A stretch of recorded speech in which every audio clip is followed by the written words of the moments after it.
What is going on, everybody? Thank you for joining us for another edition of the Fantasy Authority podcast. This time we're going to be chopping up and talking about the Week 13 tight end rankings. What a change and what a turn of events from just a couple months ago. Whenever we were like, actually, hey man, you know what? I'm actually excited about the tight ends this year. There are a lot of options. And some people, I don't know who they were. I'm not going to name names, but talking about Chris Herndon as like a top 5 tight end. I mean, that jackass, he deserves to just be kicked off a cliff. I don't know who would say that. But, now we are sitting at week 13 and it is not the tight end oasis we thought it would be. We thought it would be. It's more like a wasteland out here. Hopefully you have yourself, Kelsey, Waller, Hawkinson, someone like that. And if you don't, first of all, if you're listening, that means that you're either going to the playoffs or you need to win to get in. And if you don't have one of those guys, kudos to you, because that means you've probably been scraping to try and get by. So we're just going to jump right into it. Tight end 1 rankings, like I said, Kelsey, Waller, Hawkinson are the Cavs' top 3.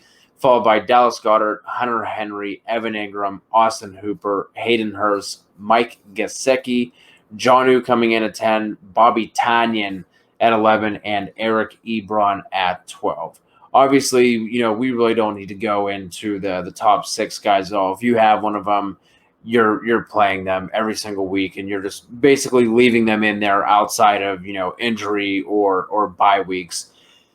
Is there anybody here in the bottom 6? Obviously, Robert Tonyan. He was more widely available on ESPN leagues than in Yahoo. If you're playing in an ESPN league, go check your waiver wire for Robert Tonyan.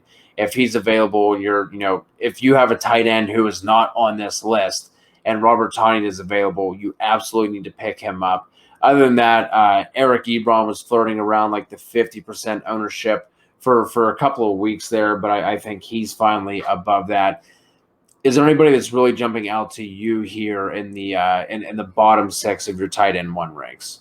I'm just going to touch really. I mean, Austin Hooper gets a great matchup against Tennessee.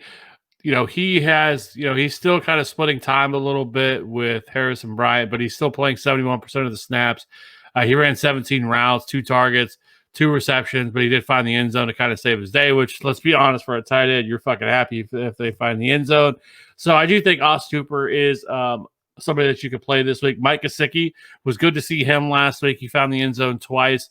This week they get Cincinnati. Cincinnati's been terrible against the tight end. Surprise, surprise. They've allowed the 4th most fantasy points to the position. They've allowed the most receiving yards, and it's like the 3rd or 4th most touchdowns to the position as well. So really like Mike Gesicki, especially with as long as Ryan Fitzpatrick plays. Jonnu Smith he's something, right? Like he's kind of boom or bust. He has, games where he scored 24 and 21, and then he goes and he gets games where he's 2.3, 1.9, 4.9, and then lately he's been a little bit better, 11.2, 9.5, 12, and then I think last week he had 0. So it's wild because right now he is currently 8th in fantasy points per game. However, he is 25th in routes, 27th in route participation, 15th in targets, 12th in target share, 24th in air yards. Like, it's just frustrating because they're just not using him that much.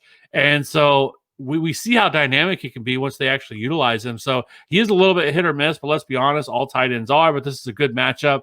Cleveland has really, really struggled against the tight end position this year. They pretty much always do, but they have not been very good against that position. So I do think Jonnu is another option you can go to. Of course, he is a little bit hit or miss, especially coming off a goose egg, but I do think Jonnu Smith is another strong option with these guys. Let's just go ahead and move right on to the tight end 2 ranks.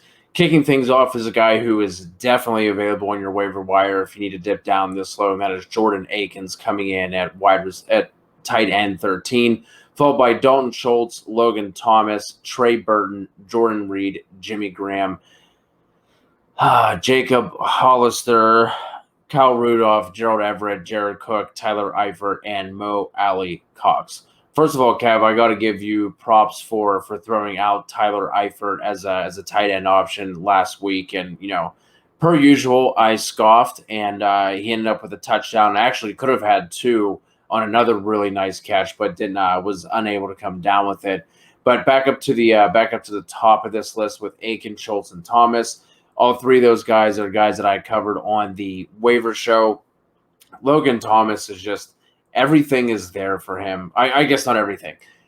The routes run are there. He is third among all tight ends in routes run. Only Hunter Henry and Travis Kelce run more routes than he has at the tight end position. And you would think, especially now with Alex Smith being there, and his knack for not going deep, you think that Logan Thomas's production. Now, granted, whenever he finds the end zone, that's obviously going to make him look better in terms of tight end fantasy points. But I mean, he's basically been getting like 4 catches for 20, 3 for 30, that sort of thing. If he finds the end zone, that's obviously gonna make a big difference for you. But if he doesn't, you're sitting there at 4, 5, 6 points, and he's someone who every week I'm like, hey, he's top 3 routes run, and then you get what you get. Some other guys on this list, the reason why I kind of side with Jacob Hollister is I was all aboard the Will Dissly train this week, and that proved to be the wrong call. Now, Dissly did play more snaps than Hollister did. It was 66% for Dissly, 60% for Hollister, but Hollister ran 18 routes where Dissly only ran 8. Hollister saw 5 targets and Dissly only saw 1. So, the tight end 2 list here is a little bit gross. Like I said on the waiver wire show, hopefully you have somebody that you feel more comfortable with. But is there anybody here that's sticking out to you that you want to plug in for week 13? All right, yeah. So there's somebody that I do want to talk. I think Jordan Akins is one.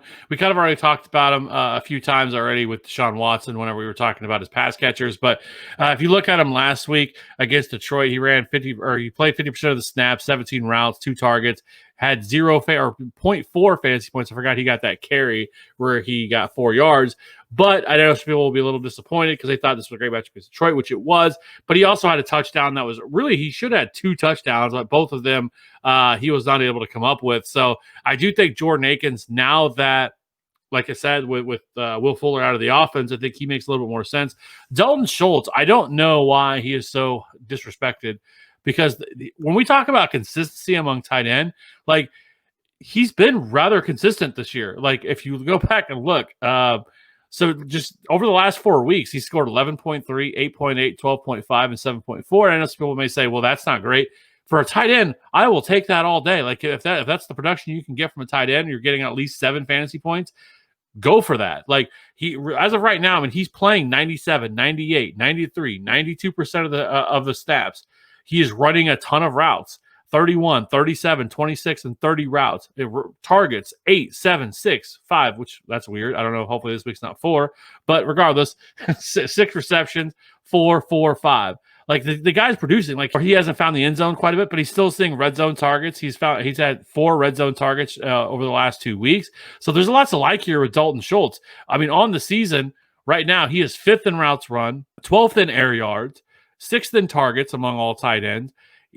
He is 12th in fantasy points per game. Like, the dude's been really solid so far this year. He's 5th among receptions among all tight ends, 13th in receiving yards, 3 touchdowns, which is 13th. Like, Dalton Schultz continually get disrespected, and I don't know why. He should be, especially in leagues where we're talking about the tight end position that's so hit or miss. So many of these guys, like, there's a lot of players that I would rather, like, there's running, like, I know people that roster Jared Cook. I would rather have Dalton Schultz. Like, if you look at some of these guys that are on this list that people are playing over him, like, I think it's a little bit strict. Now, I have him as a little bit lower because they are playing Baltimore this week. And again, I'm waiting to see how this thing turns out with this COVID stuff. If they get a lot of these guys back, I'll have Dalton Schultz as a tight end 1. I think people should be viewing Dalton Schultz every single week as a tight end 1. He's getting the volume. He's running the routes. He's playing all the snaps. Like, there's not much else you could ask for from a tight end. He does not have the same ceiling as such in terms of his touchdown upside, but he's getting receptions, he's getting yards, and as like I said, if he gets you 8 to 10, you are happy with that among tight end, unless you have Travis Kelce. And that's probably it, because even if you look at like TJ Hawkinson, TJ Hawkinson usually gets you anywhere from 10 to 12. Like, I mean, it's not like TJ Hawkins out here dropping 20 burgers on you and everything else. He's just been consistent. So I do think among tight ends, like, this guy has been ultra consistent. So if Dalton Schultz is sitting out there and you are carrying, some of these tight ends that are out there, like, I definitely think that he's somebody that should be much, much more rostered than what he is. And then, Trey Burton, like, it was kind of the Trey Burton show a little bit last week, at least to start the game last week for Phillip Rivers. But he still only played 14% of the snaps, 19 routes. He did have 6 targets, 3 receptions, 42 yards, and a touchdown. With that very first drive, like, they were really utilizing Trey Burton.